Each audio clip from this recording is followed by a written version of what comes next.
se trataba de un problema que hablaba de un ciclo de Carnot. Entonces, lo primero que había que saber era que era un ciclo de Carnot y cuáles son sus características, ¿no?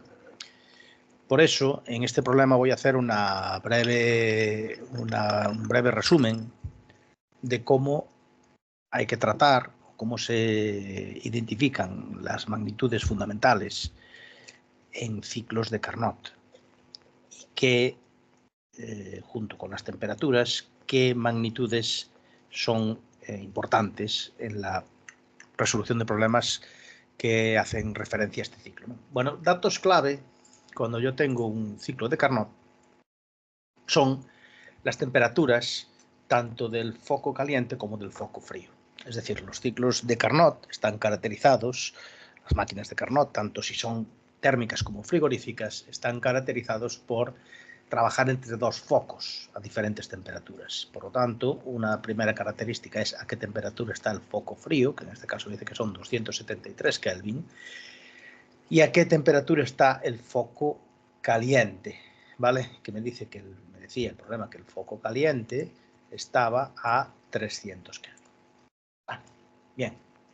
Además, un dato que me daban era la cantidad de calor que intercambiaba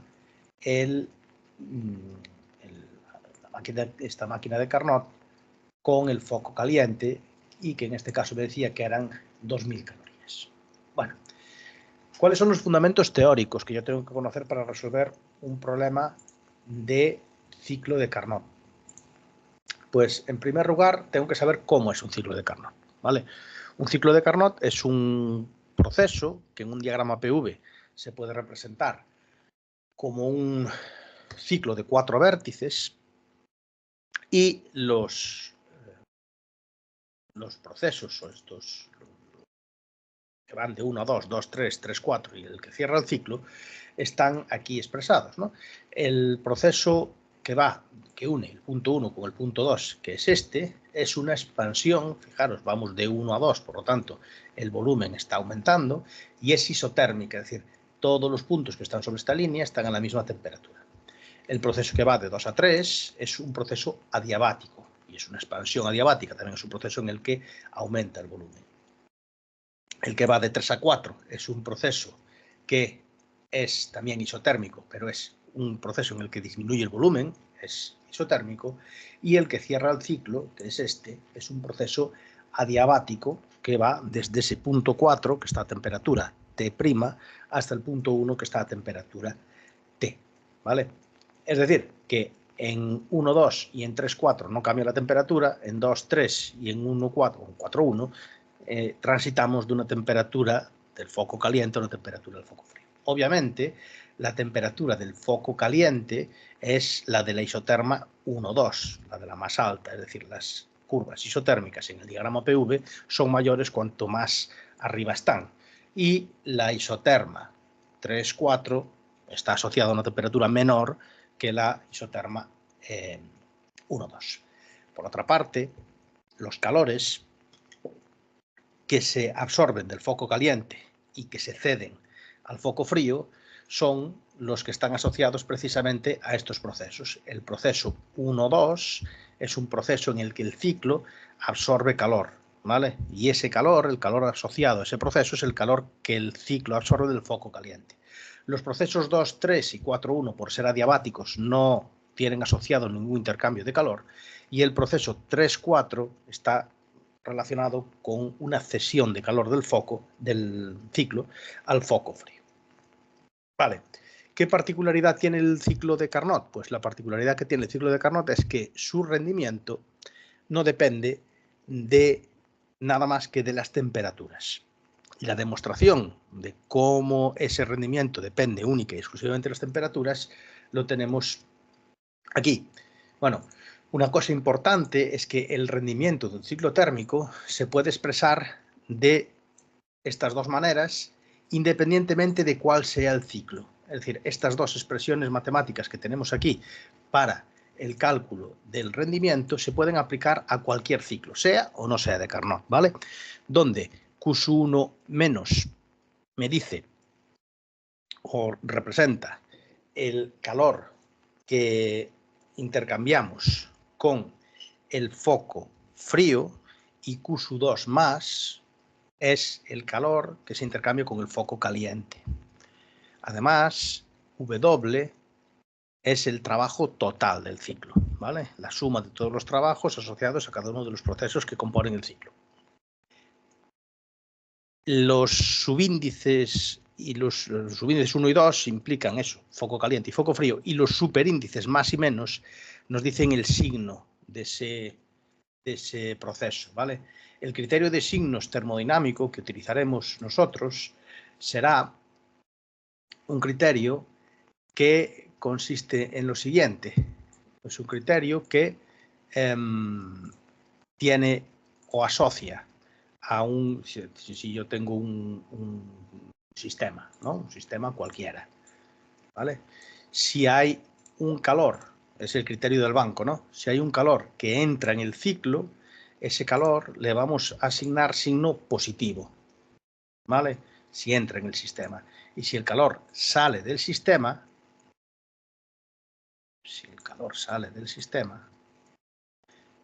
ese calor o trabajo, que también vale el criterio de signos para el trabajo, va a ser negativo, ¿vale? Por lo tanto, este menos y este más indica el signo que tiene ese calor, es decir, si es un calor que entra o que sale del ciclo.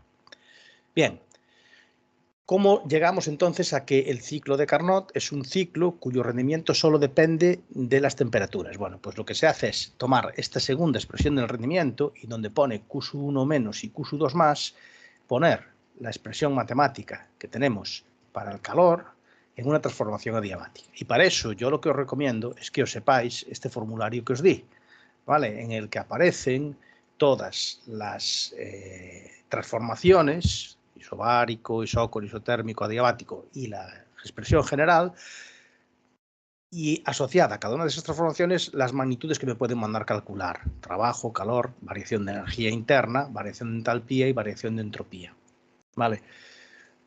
Porque me va a facilitar mucho la resolución de un problema en caso de que aparezca en el que haya un ciclo. El caso es que el calor que se intercambia con el foco frío, por ser una transformación una transformación isotérmica, este calor de aquí, ¿cómo lo calculamos? Pues lo calculamos según la expresión del calor por la transformación adiabática, nRT por el logaritmo neperiano del cociente de volumen, por volumen final menos volumen inicial. Volumen final, que es el del punto 2, menos volumen inicial, que es el del punto 1. Y Q sub 2 más, que es el calor intercambiado con el foco caliente, será nRT, bueno, de la misma expresión. Si nosotros estas expresiones las sustituimos aquí, pues lo que va a pasar es que nRT van a desaparecer. Perdón, NR. ¿Vale? NR van a desaparecer. Y además, ¿qué va a ocurrir? Pues que estos volúmenes se pueden relacionar. ¿Y cómo se relacionan esos volúmenes? Pues nosotros tenemos en cuenta, además de que 1, 2 y 3, 4 son transformaciones isotérmicas, que las transformaciones 2, 3 y 3, 1 son adiabáticas. Y las transformaciones adiabáticas, como también aparece en el formulario, están gobernadas por una serie de ecuaciones que relacionan el estado inicial con el final. Eso me permite escribir la transformación 2, 3 y 4, 1, la relación que existe entre los estados 2, 3 y 4, 1, en función de los volúmenes de esos estados, y llegar a que el logaritmo neperiano de V2 entre V1 es igual a menos el logaritmo neperiano de V3 entre V4, ¿vale?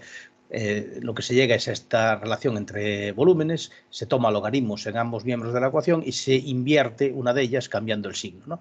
Con lo cual, la expresión final, que yo lo que os digo es que os la sepáis directamente, es que si el ciclo es de Carnot, y esta sí que es exclusiva del ciclo de Carnot, el rendimiento depende únicamente de las temperaturas, y es 1 menos T entre T', donde T y T' son las temperaturas del foco frío y caliente respectivamente, ¿vale? Entonces aquí, fijaros, porque aquí está invertido, ¿vale? T' es la del foco caliente y T es la del foco frío, ¿vale? Aquí está dada la vuelta, ¿vale? Entonces aquí esta T de aquí es la T hace referencia, T es la temperatura del foco frío y esta T' es T' la temperatura del foco caliente. Fijaros que no tendría sentido de otra manera, porque si yo pusiera temperatura del foco caliente, temperatura del foco frío, me saldría un rendimiento negativo, lo cual no tiene sentido. El rendimiento de una máquina térmica está comprendido entre 0 y 1, ¿vale? Bueno, pues sabiendo eso, la primera pregunta que me hacían, que era que yo calculara el rendimiento, salía directamente, es decir, no hacía falta hacer ninguna cosa más que localizar cuáles son las temperaturas del foco caliente y del foco frío, que eran 300 y 273 Kelvin, y sustituirlas en esta expresión de aquí, ¿vale? Aquí tenéis la representación de un ciclo térmico, ¿no? Absorbe calor del foco caliente, cede calor al foco frío y realiza un trabajo. Ese es el esquema de un ciclo térmico. Y nosotros ahora, pues resulta que tenemos que calcular el rendimiento. El rendimiento lo tengo aquí calculado, ¿vale? Porque antes puse ahí lo de las calorías, pero bueno, el rendimiento, como os decía, requiere únicamente de saber cuáles son las temperaturas del foco caliente y del foco frío. Como el enunciado del problema me las daba de manera explícita, ¿vale? Simplemente tenía que recurrir a la fórmula que me da el rendimiento para un ciclo de Carnot y a partir de ahí, sustituyendo las temperaturas, obtener el resultado. El resultado que me da esta fórmula está en tanto por 1. Por lo tanto, si yo quiero expresar el rendimiento tanto por 100, no tengo más que multiplicar por 100 este resultado, ¿vale? Es decir, que el rendimiento sería de 0,01 y expresado en porcentaje sería del 9%. El apartado A, entonces, pues ya estaría resuelto. A continuación, me preguntan cuántas calorías se transfieren al foco frío. Es decir, nosotros si vamos al esquema del ciclo, vemos que el ciclo térmico lo que hace es absorbe un calor del foco caliente, que este me lo dan, me dicen que son 2000 calorías, ¿vale? Dice que recibe 2000 calorías del foco a 300 Kelvin. Y este calor, digamos que se desglosa en dos, ¿no? Parte sale al foco frío, que también se denomina a veces contaminación térmica, y el resto se invierte en realizar un trabajo, es decir, se invierte en mover la máquina o en realizar el trabajo para el que esté diseñada esa máquina. El caso es, sabiendo este calor de aquí, se puede saber este otro. ¿Cómo? Pues la clave está en saber la otra expresión o las otras expresiones del rendimiento. Fijaros, esta expresión de aquí me da el rendimiento de una máquina térmica. Yo, al saber las temperaturas y por saber que la máquina es de Carnot, aparte de estas dos, puedo utilizar de manera adicional la que depende de las temperaturas, que de hecho lo hice, ¿vale?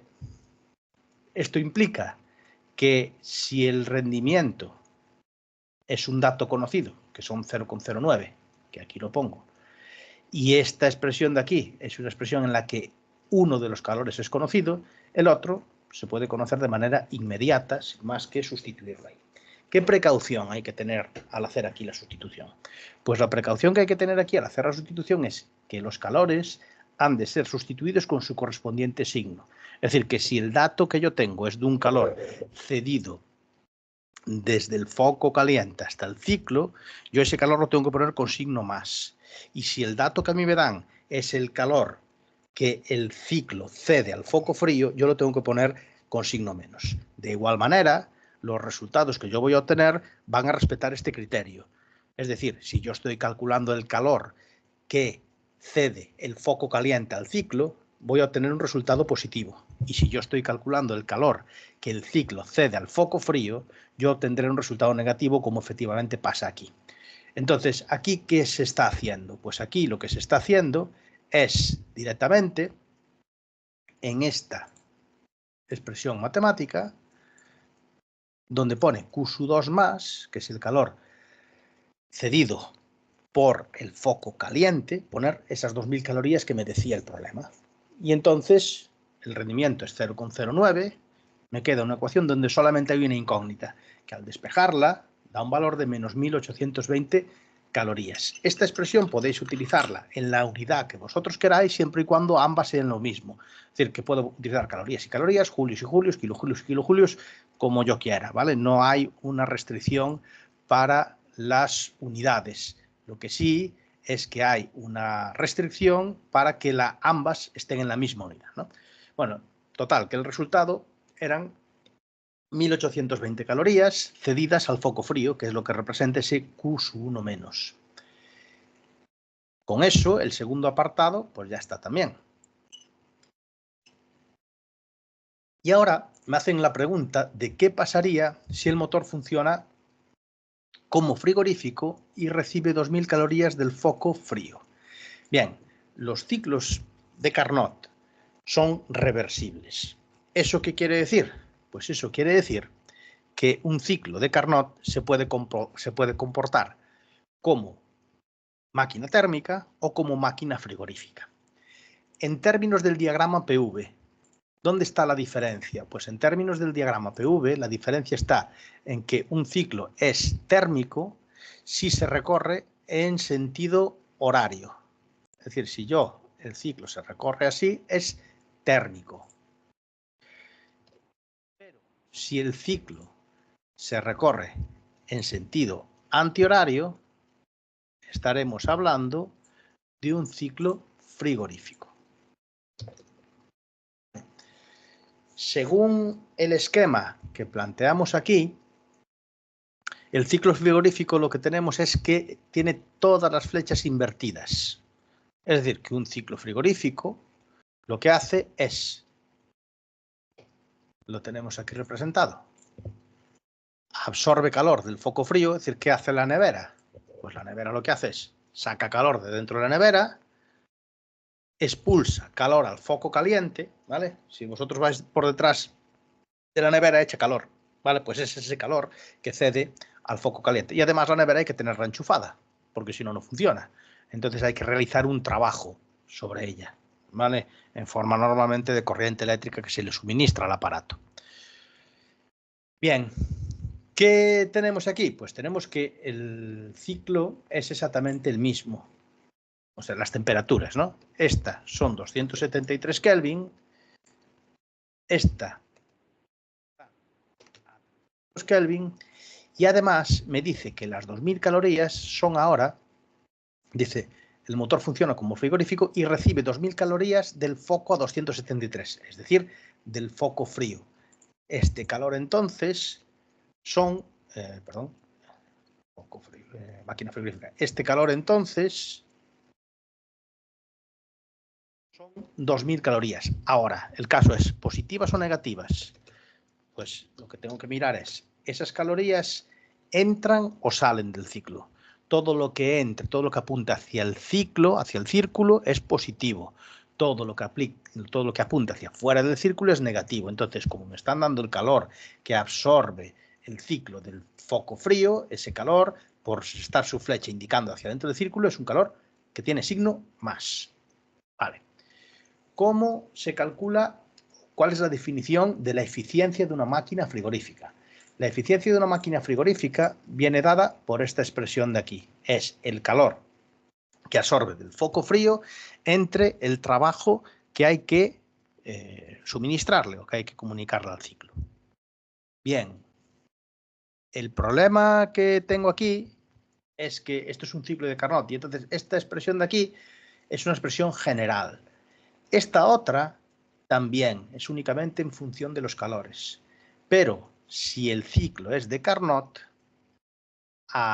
de manera adicional, además de las dos anteriores, se puede utilizar también esta, ¿vale? Es decir, estas dos son expresiones generales y válidas para cualquier ciclo termodinámico que funcione como máquina frigorífica, y esta tercera es una expresión válida únicamente en el caso de que la máquina sea de Carnot.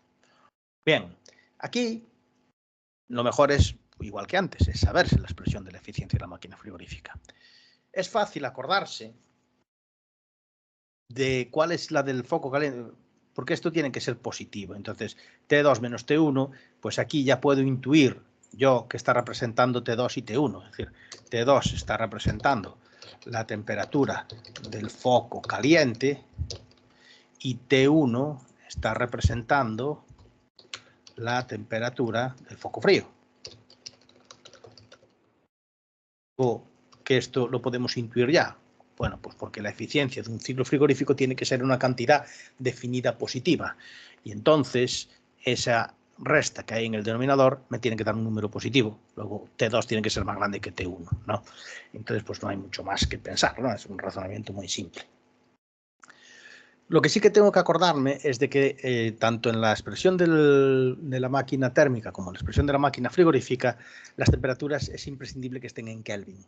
No valen en centígrados, ¿eh? Si dan en centígrados, si lo pongo en centígrados, sí que no me va a dar bien. Bueno, para este caso particular, igual que en la máquina térmica, la máquina frigorífica, una vez que yo sé las temperaturas del foco frío y del foco caliente, la eficiencia es simplemente llevar esas temperaturas ahí y sustituir. Eso implica que si yo, donde la temperatura del foco caliente la cambio por 300 Kelvin y la temperatura del foco frío la cambio por 273, obtendré una eficiencia de 10,1. Recordad que para una máquina térmica el rendimiento está entre 0 y 1, pero para una máquina frigorífica el rendimiento va hasta infinito, ¿no? Es decir, no puede ser negativo, pero no está limitado, no tiene una cota superior, ¿eh? Puede dar, en principio, cualquier valor, tanto mayor cuanto más juntas estén las temperaturas del foco caliente y del foco frío, ¿vale? Porque así esa resta del denominador se va a hacer muy pequeñita y el resultado va a ser muy elevado. Pero que si me da 10,1, que no os asustéis, ¿vale? La eficiencia puede dar cualquier cosa, menos negativo, cualquier cosa, no tiene cota superior. Vale, la pregunta que me hacía a continuación el problema era, vale, una vez que yo sé la eficiencia de la máquina frigorífica, ¿cuánto vale el calor que cede al foco caliente? Bueno, pues ahora lo que hay que jugar es con la otra expresión del rendimiento. Es decir, hay que jugar con, o bueno, de la eficiencia, mejor dicho. Hay que jugar con esta expresión. La eficiencia yo la sé porque al ser una máquina de Carnot, yo puedo poner o calcular la eficiencia en función de las temperaturas y de hecho la calculé, me dio 10,1. Y además, un dato que me facilitaba el problema era que el calor Q1 más, el calor que se absorbía del foco frío, eran 2000 calorías. Por lo tanto, si yo donde pone eficiencia pongo 10,1 y donde pone Q1 más pongo 2000, Q2 menos es la única incógnita que me queda en esta ecuación, como hice en este cálculo que tenéis aquí, ¿vale? Es decir, utilicé la fórmula de la eficiencia que se puede utilizar para cualquier ciclo, donde pone Q1 más, puse estas 2000 calorías y me da Q2 menos 2198 calorías, que, igual que os dije antes, tiene que tener una coherencia con los signos asignados a cada una de las cantidades o de las energías asociadas al ciclo, ¿no? Y esto era todo lo que pedía, ¿vale? Los 4 apartados de los que formaban este problema eran los que acabamos de hacer, ¿no? Rendimiento, calorías transferidas al foco frío y luego hacer un tratamiento de este mismo problema, pero suponiendo que revertimos el funcionamiento de la máquina, hacemos que el ciclo funcione en sentido antihorario y entonces, ¿qué pasaría si esta máquina se comportara como máquina frigorífica? Bien.